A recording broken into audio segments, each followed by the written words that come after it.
Good morning बच्चों। कक्षा 12 कल हमने पढ़ लिया था कि जो यशोधर बाबू थे वो अपनी पुरानी कहानी बता रहे थे कि किशन दास से वो कैसे कहाँ मिले और कैसे उन्होंने उनको नौकरी पर रखा।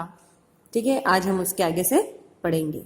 चड्ढा ने जोर से कहा, बड़े बाऊ आप किन ख्यालों में खो गए? मेनन पूछ रहा है कि आपकी शादी हुई कब थी। ये बात चल रही थी लेकिन वो अपने ख्यालों में खो गए थे, कैसे वो वहां पर गए थे, कैसे उनका उन्होंने साथ दिया। यशोधर बाबू ने सब कपाकर अपना बढ़ा हुआ हाथ वापस खींचा और मेनन से मुखातिब होकर बोले, now let me see, I was married on 6 February 1947। Menon ने फौरन हिसाब लगाया और झक कर बोला, many happy returns of the day sir. आज तो आपका सिल्वर वेडिंग है, शादी को पूरा 25 साल हो गया है। यहाँ से इस चैप्टर की शुरुआत आपकी होती है। सिल्वर वेडिंग यानी उनके साल को 25 साल जो है उनकी शादी की सालगिरह को हो गए थे। यशोधर भी खुश होते हुए झेपे और झेपते हुए खुश हुए। यह अदा उन्होंने किशन दास से सीखी थी। चड्ढा ने घंटी बजाकर चपरासी को बुलाया और कहा, सुन भाई भगवान दास, बड़े बाऊ से बड़ा नोट ले और सारे सेक्शन के लिए चाय पानी का इंतजाम कर फटाफट। यशोधर जी बोले, अरे ये वेडिंग एनिवर्सरी वगैरह सब गोरे साहब के चोचले हैं, हमारे यहाँ थोड़ी मानते हैं। गोरे साहब यानी ये अंग्रेजों की दी हुई है, हमारे यहाँ ऐसी चीजें नहीं मानते। चड्डा बोला, मिक्सचर मत पिलाइए गुरुदेव, चाय मट्ठी लड्डू बस इतना ही तो सौदा है, इनमें कौन आपसे बड़ी माया निकल जाएगी। वो पार्टी के लिए बोल रहे थे कि हमें ये खाना है, तो उन्होंने कहा कि नहीं, तो उन्होंने कहा आप हमें बनाओ मत। यशोधर बाबू ने जेब से बटुआ और बटुए में से 10 का नोट निकला और कहा, आप लोग चाय पीजिए, दैट तो आई डू नाइट माइंड, लेकिन जो हमारे लोगों में कस्टम नहीं है उस पर इंसिस्ट करना, दैट में सम हाउ इम्प्रॉपर फाइंड करता हूँ। ये उनका जो है तकिया कलाम था।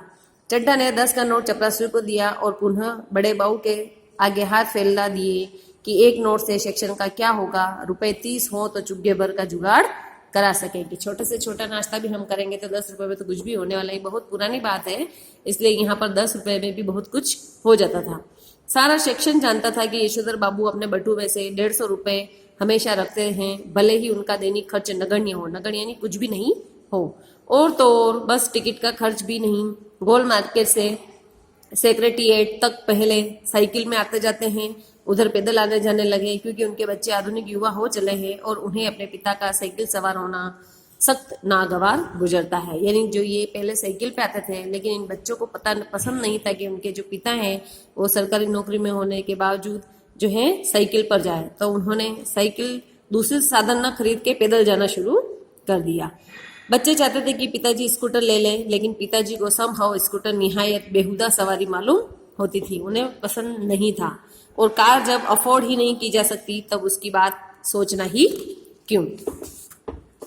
चड्ढा के जोर देने पर बड़े बाऊ ने 10 के नोट 2 और दे दिए, लेकिन सारे सेक्शन के इजरार करने पर भी वह अपनी आखिर सिल्वर वेडिंग की इस दावत के लिए रुके नहीं।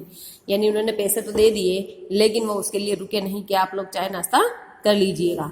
मातहत लोगों ने चलते चलाते थोड़ा हंसी मजाक कर लेना किशनता की परंपरा में है। उनके साथ बैठकर चाय पानी और गप गपाष्टक में वक्त बर्बाद करना उस परंपरा के विरुद्ध है कि इसमें टाइम वेस्ट होता है। इधर यशोधर बाबू ने दफ्तर से लौटते हुए रोज बिड़ला मंदिर जाने और उसके उद्यान में बैठकर कोई प्रवचन सुनने अथवा स्वयं ही प्रभु का ध्यान लगाने की नई रीत अपनाई थी। जब वो पैदल आते थे तो बीच में एक बगीचा उद्यान आता था, तो उसमें बैठते थे और प्रवचन सुनते थे, और जो एक बीच में मंदिर आता था उसके दर्शन करके घर को जाते थे।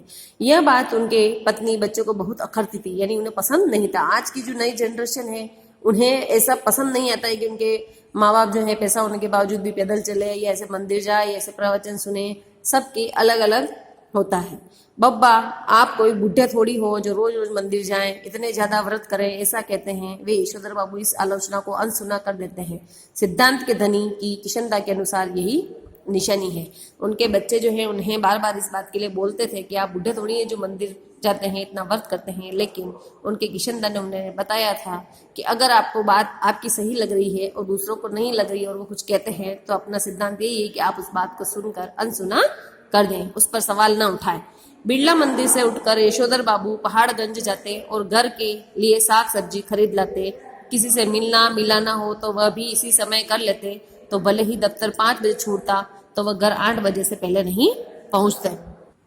इस तरीके से वह अपने घर का सामान भी लेते हुए जाते। आज बिड़ला मंदिर जाते हुए यशोधर बाबू की निगाह उस अहाते पर पड़ी जिससे कभी किशनदा का 3 बेडरूम वाला क्वार्टर हुआ करता था, जिस पर इन दिनों एक 6 मंजिला इमारत बन गई, जहां पर किशनदा रहते थे और वो एक छोटा सा क्वार्टर था, लेकिन अब वहां पर 6 मंजिला इमारत बन चुकी है। इधर से गुजरते हुए कभी के DIZ एरिया को बदलती शक्ल देखकर यशोधर बाबू को बुरा सा लगता। वे लोग सारा गोल मार्केट क्षेत्र तोड़कर यहाँ एक मंजिला क्वार्टरों की जगह ऊंची इमारतें बना रहे हैं। यशोधर बाबू को पता नहीं कि वे लोग ठीक कर रहे हैं कि गलत कर रहे हैं। उन्हें ये जरूर पता है कि उनकी यादों के गोल मार्केट के ढहाए जाने का गम मनाने के लिए उनका इस क्षेत्र में डटे रहना निहायत जरूरी है। इस एंड्रयूज गंज, लक्ष्मीबाई नगर, पंडारा रोड आदि नई बस्तियों में पद की गरिमा के अनुरूप D2 टाइप क्वार्टर मिलने की इच्छा खबर कई बार आई, मगर हर बार उन्होंने गोल मार्केट छोड़ने से इनकार कर दिया। जहां पर वो रहते थे उन्हें वही पसंद था, यहाँ पर मकान की उन्हें पता भी चला, लेकिन उन्हें यहाँ नहीं लेना था। जब उनका क्वार्टर टूटने का नंबर आया तब भी उन्होंने इसी क्षेत्र की इन बस्तियों में बचे हुए क्वार्टरों में से अपने नाम का अलर्ट करा लिया।